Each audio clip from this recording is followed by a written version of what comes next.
Hello, Wildcats. This is Miss Ivy here for Monday's Marvelous Book Talk.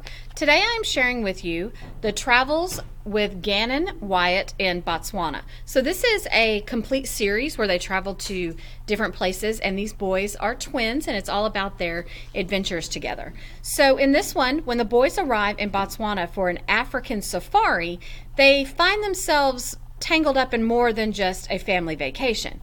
They receive word that a poacher has wounded a lioness. So together they set out to find her and hopefully protect her and save her and her cubs before the poacher comes back to finish it all.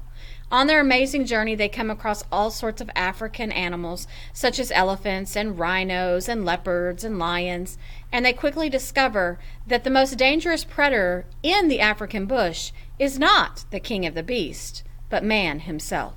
So this book is written in the style of the traditional historical journals of Lewis and Clark. So it kind of looks like journals. There's lots of pictures in it. So if you like adventure stuff, then you will definitely like this series. So this is Miss Ivy coming at you from your Wayside Library.